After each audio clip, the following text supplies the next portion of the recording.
ngayon, may mga kaso tayong malapit ng hinog, ika nga, tapos na ang fact-finding, mahigit 8 kaso na ang natapos na ang fact-finding at mag-PI na kami.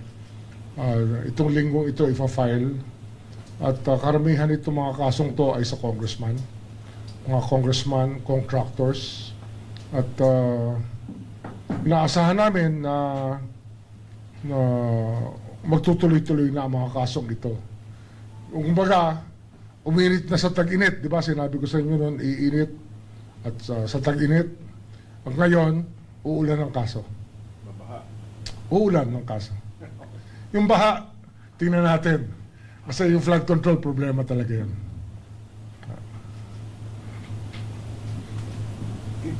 Oh. Tanong. Yung complaints sa 8 po ninyo, mga flood control related naman to against Congress? Karamihan, flood control, tsaka conflict of interest. Sako pareho yan. Kasi bawal nga maging contractor eh. Bawal yan eh. Kaya lang, hindi ito pinansin ng napakatagal na panahon. Ngunit alam naman natin, isa yan sa mga dahilan kung bakit nagkakagulo-gulo tayo sa larangan ito para nawala na yung dividing line between decent and indecent behavior. Tuloy ko lang. Sir, when you say ifa-file na, For preliminary investigation. Okay. Hinog na ang fact-finding at preliminary investigation na.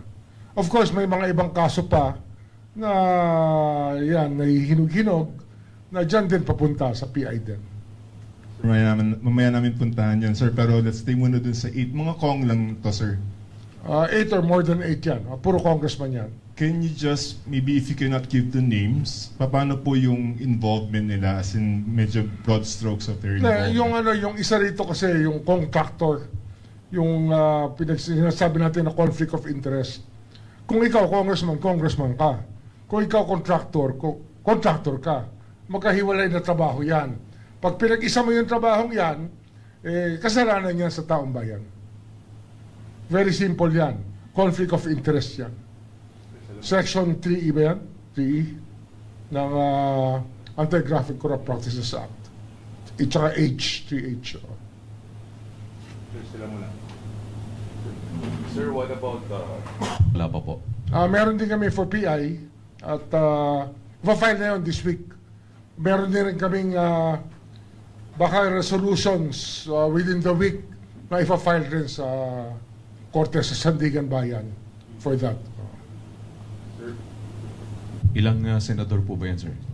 Ang iniisip namin dito, 2 o 3. Yan ang tinitingnan namin kung mahihinog na. Pero yung isa hinog na para i-file sa Sandigan Bayan. At least one, sir.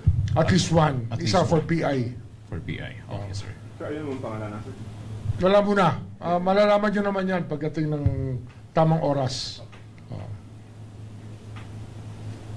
Kailan yung one? This week, sir? Next week? This week.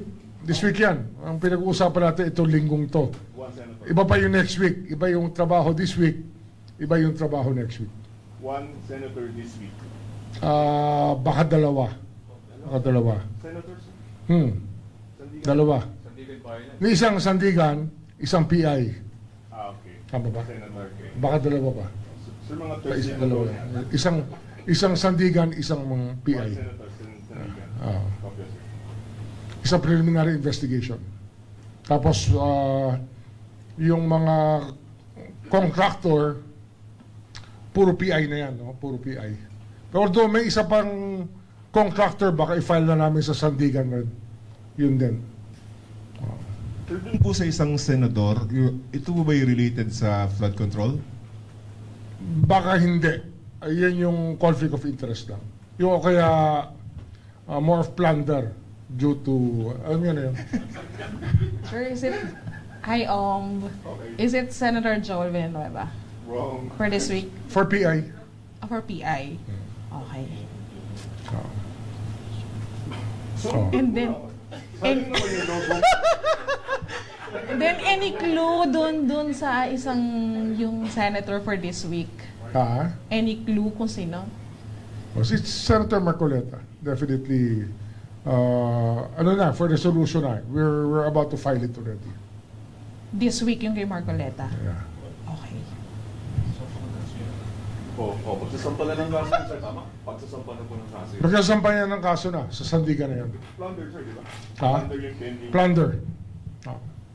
Kasama po dito yung mga correspondents niya, sila defensor, yung mga na-implicate po natin. Kasama sila. I don't know kung same forum yun, no? Same forum. Same jurisdiction. Sir, yung status kay Joel, Yun nga, for PI na. Reso. For PI na. for PI na yan. Yeah, so, tuloy-tuloy, kahit na kasi we were abroad, tuloy-tuloy yung correspondence namin sa mga nangyayari dito. Kaya, yan, we just came here to announce that work is ongoing and we will do it. Sir, yung kay Escudero, Malapit na. Isa yan sa inaayos namin, nakasabay na ibang kasong plunder na aming pa-file within the next few days, within the next few weeks. Maybe it will take 2 to 3 weeks more for us to file cases in the courts and for preliminary investigation. Naka-PI na yun, di ba? Sir, I'll stay lang with, unless hindi pa kayo. I'll stay lang with the... At tapos ano pala, we already have a signed agreement for the cooperation of former Secretary Manuel Bunoan to be a state witness, to be a cooperating witness. We will discharge him from, we will ask the court to discharge him as a respondent so he can testify for us as a state witness. Sir, elaboration, why? Kasi bukas, sir, may arraignment yata siya sa 5th. Yes, pero meron na kaming standing agreement. We filed already a motion to discharge him as an accused so that he can be a witness for the prosecution. Sir, elaboration lang ng why we need him as a state witness. The knowledge that he has about the whole institution is something very important to us to be able to prove many cases. There are other people who will be we will be benefiting from his testimony with regards to so many of the cases that we are filing. Okay? Sir, konti pa. Sir, pasagutin na natin ikaw. Kasi yung mga nagsasabi, una muna, binabawasan nyo yung mga minority senators sa Senate para pagdating ng, Hindi. Wala yan. We didn't even ask this to happen. All the evidence came from, where. Diba? Hindi naman namin hiningi ito mangyari eh. Pero nangyari ito, dahil motu proprio, apparently the crime was committed in open knowledge of everybody. All of you are witness to the actuations of the guy, of what he has said in public. That of course, given the sworn statements that he has executed, will actually make a case for his being charged of plunder. Pero nag-file na rin po ba si Mike Defensor? Ang counter nila? Both? I think so. Sir, advance ko lang ng konti yung story. Kasi si Senator Chingoy has been suspended by the Senate as per order by the Sandigan, no? Yes. So the same thing is going to happen to Senator Marcoleta? Kasi plunder, sir? Yes. It will depend on the court, of course. Okay. And then if and when the Sandigan Bayan suspends him, can he still participate? Question whether senator facing a plunder non-bailable case at the Sandigan Bayan, can they still participate in Senate proceedings? In accordance with the plunder law, they cannot anymore. Exactly. Sir, update lang dun sa case conference natin, dun sa mga ex-Marines. Kasi di ba pinatawag natin sila dito. Yes. Is it for case filing na po ba yung mga... We are utilizing, we are evaluating some of the affidavits that they have executed individually and will be filing these cases soon. Sir, related pa po sa mga Marines. Kasi I think po, for 4 to 6 statements might be useful to us. Sir, related din po sa mga Marines. Kasi po si Attorney Baligo, they're facing cyber libel cases nga po sa DOJ. And meron po siyang statement last time na sinasabi niya na i-dismiss na nga raw po ng DOJ itong mga cases kasi daw parang may conflict of interest kasi ginagamit na rin yung statements daw nila affidavit dito sa according to Attorney Baligod, kapag daw ginamit na ng ombudsman ito, ibig sabihin daw may katotohanan yung mga statements daw What na- happens in the DOJ stays with the DOJ. We have nothing to do with what the DOJ rules upon. Thank you, sir. Okay? Sir, but sir, yung ano lang. Hindi, may yung kay Bonoan lang uli. Sir, may kinalaman din ba doon sa health niya? Well, of course. His health is of concern to us, and we want to be able to perpetuate his testimony as soon as possible. Kaya nga, it's important to us that he be discharged already so that he can be our witness. For all, Ano to eh, kasi nga, the tactic here, and what we're trying to do here is to finish the cases as early as possible. Kasi, yung naging dating lumang tugtugin na ng inordinate delay of justice, eh hindi ho mangyayari dito. Sa atin dito, we do the case build-up so we can present the cases immediately. Wala hong mahabang kaso-kaso rito. Basta andyan na yung ebidensya, ilalatag namin yan pag handa na kami. At malamang, hindi namin ipa-file ang kaso pag hindi kami handa. Sir, si Secretary Donovan po will be state with us alongside sila USEC, yung mga dati ng USEC. Di ba? For all flood control cases. Yes. For all intents and purposes, he will be testifying for the prosecution. Okay, sir. Pardon me for belaboring the point, no? Ano nga pong status nila Senator Villanueva, Senator Escudero? Ongoing PI, correct? Ongoing PI.